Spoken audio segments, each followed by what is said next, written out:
Assalamualaikum warahmatullahi wabarakatuh. Selamat pagi, siang, dan malam. Perkenalkan, saya Raffiana Pangestu dengan NIM 2111012011369, mahasiswa Teknik Geodesi angkatan 2020, dari kelompok 7A, Praktikum Penginderaan Jauh 2, di mana pada kesempatan kali ini saya akan menampilkan tutorial pengolahan citra NDVI pada Google Earth Engine. Dasarnya pengolahan citra NDVI ini adalah suatu pengolahan untuk menilai indeks lahan terbangun dari suatu wilayah. Baik, jadi langsung saja ke tahapan tutorial, di mana yang pertama kita perlu untuk melakukan input data SHP sebagai landasan data atau wilayah yang akan kita olah. Dengan pada kolom aset kita langsung klik new di kolom aset, dan ada beberapa pilihan, kita pilih yang save files. Nah, di save files ini kita perlu untuk menginput data SHP yang telah seharusnya kita punya dari laptop gitu. Dimana untuk input data SHP sendiri itu perlu langsung menginput 3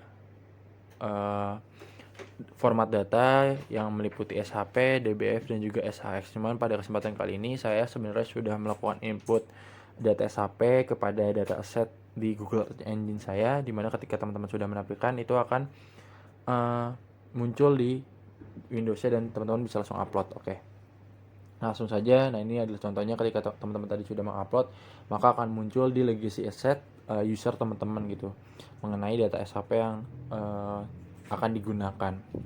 Nah, selanjutnya adalah kita perlu untuk mengimport data SHP yang di data assets kita, di legacy asset kita terhadap jendela script kita, di mana kita klik data set administrasinya, lalu kita bisa klik import. Nah, balik lagi, karena saya sempat sudah melakukan percobaan di waktu sebelumnya, maka sudah terinput data SHP-nya, dan di sini sudah tertera variabel data SHP, variabel table mengenai data location yang akan kita gunakan, yang di dalamnya adalah data SHP. Jadi seakan-akan itu terhyperlink dari dataset menuju script Windows-nya. Nah, di sini teman-teman bisa nge-rename table sesuai dengan penggunaan yang teman-teman inginkan gitu. Dimana data SHP di sini saya namakan Temanggung underscore ADM atau administrasi.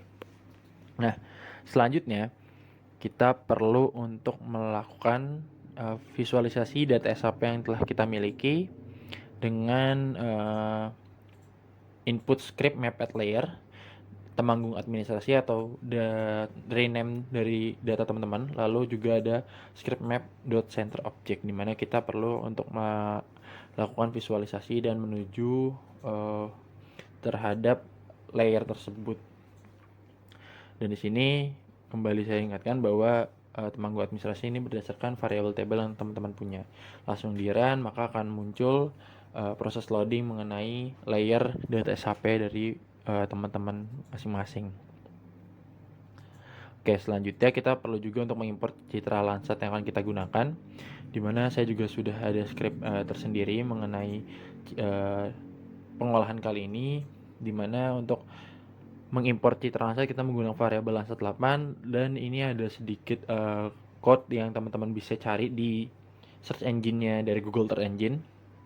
Ketika teman-teman bisa nyari Landsat, maka akan banyak katalog-katalog yang menunjukkan data Landsat yang ada di Google Earth Engine sendiri gitu. Jadi ketika nanti teman-teman bisa mencari secara sendiri, akan ditunjukkan tier ataupun level dari suatu data Landsat.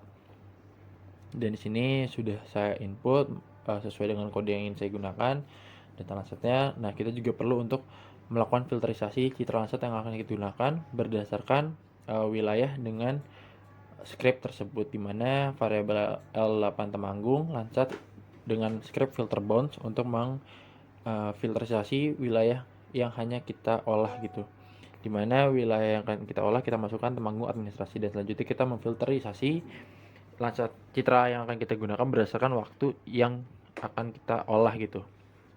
Kita memberikan interval waktu di sini saya tahun 2020 bulan 1 tanggal 1 hingga 2021 bulan 1 tanggal 1 untuk filter date boundaries, Dan sebelumnya tadi filter bounce boundaries itu sesuai dengan data SHP teman-teman masing-masing. Baik, oke, dan ini setelah ini bisa langsung kita run. Setelah sudah dipastikan sesuai dengan apa yang kita inginkan, maka akan muncul proses load data layer sesuai dengan script yang telah teman-teman lakukan sebelumnya. Baik, selanjutnya ketika teman-teman sudah menampilkan layer data berdasarkan boundaries yang teman-teman inginkan, maka kita perlu untuk melakukan cloud masking terhadap citra yang kita akan olah, di mana cloud masking ini pada dasarnya adalah untuk melakukan eliminasi terhadap efek awan dari suatu citra yang akan berkaitan juga terhadap nilai pixel, dan dimana dari script ini teman-teman bisa lihat sendiri ada script yang berkaitan dengan cloud shadow, bitmask, terus juga mengenai image select dan juga nilai pixel ya, mask shadow, mask cloud, dan juga dan lain sebagainya. Dan dari cloud mask ini kita bisa langsung run aja untuk script pengolahan cloud masking citra yang akan kita olah. Dan selanjutnya adalah kita perlu mengklip citra yang kita ingin gunakan dengan wilayah data SHP yang telah kita input sebelumnya. Untuk scriptnya sendiri itu meliputi klip citra, dan sebenarnya di bawahnya juga kita terdapat script untuk melakukan pengolahan scaling vektor terhadap citra yang akan kita olah. Dan pun di bawahnya kita perlu untuk menampilkan dari pengolahan klip citra dan juga scaling vektor. Di sini kita coba langsung run aja.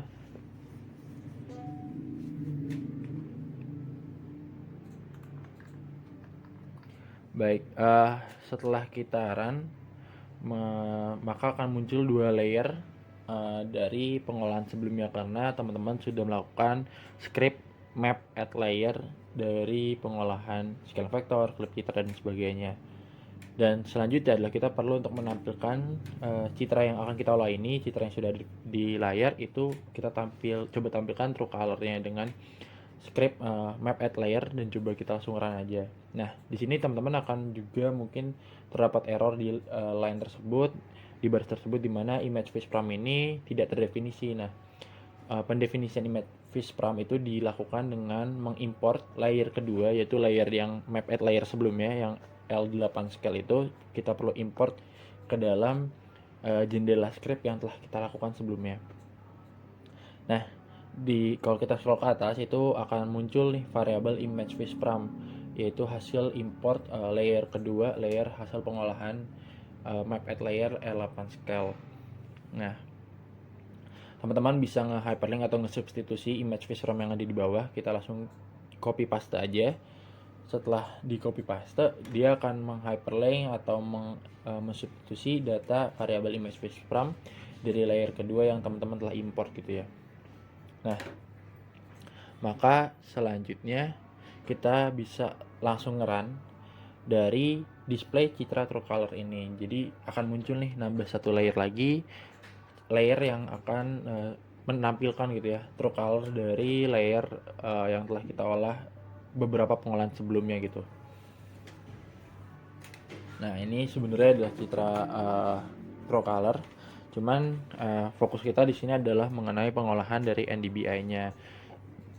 Setelah kita sudah melakukan banyak pengolahan sebelumnya, maka selanjutnya kita akan masuk ke dalam proses pengolahan utamanya, yaitu mengenai proses pengolahan normalized difference building index.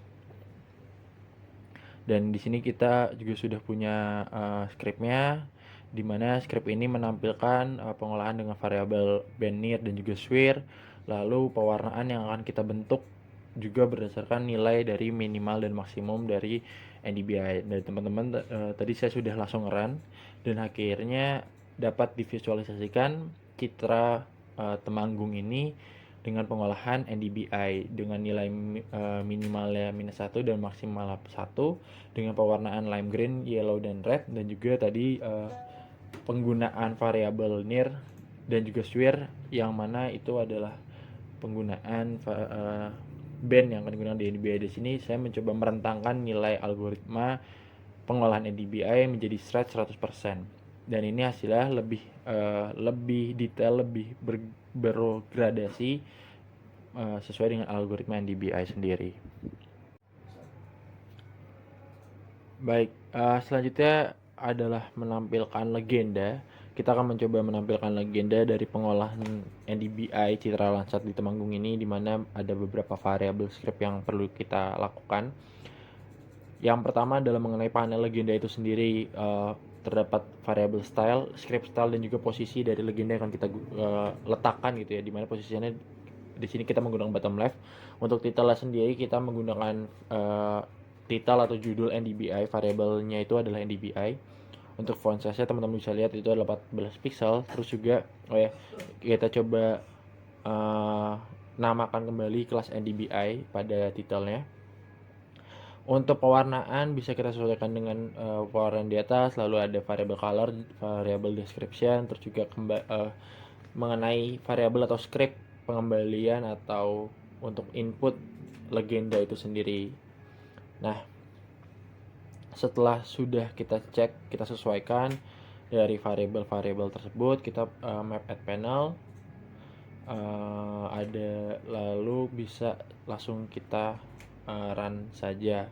Dan teman-teman bisa lihat sendiri di pojok kiri bawah, sesuai dengan tadi variabel peletakan dari legendanya, langsung muncul legenda dari kelas NDBI sesuai dengan judulnya, sesuai dengan pewarnaan yang kita input. Oke, nah di sini berubah citranya menjadi stretch atau perentangan warnanya, Instagramnya itu tidak 100% lagi. Mungkin bisa kita setting kembali di layer NDBI-nya, kita masuk ke yang custom, stretch 100% untuk melebarkan rentang interval gitu ya, agar lebih tergradasi dan juga lebih detail atas hasil pengolahannya. Dan teman-teman bisa lihat sendiri cukup bisa menggambarkan mengenai nilai atau indeks NDBI itu sendiri, yaitu indeks mengenai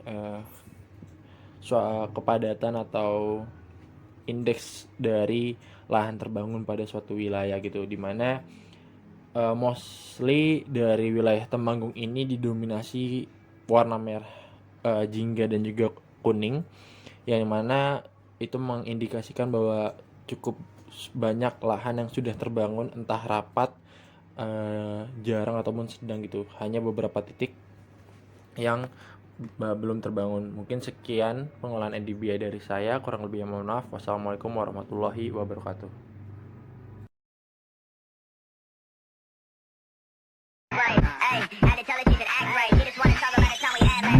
Don't hit me, fuck your feelings. The way she took my song, it's a spiritual healing.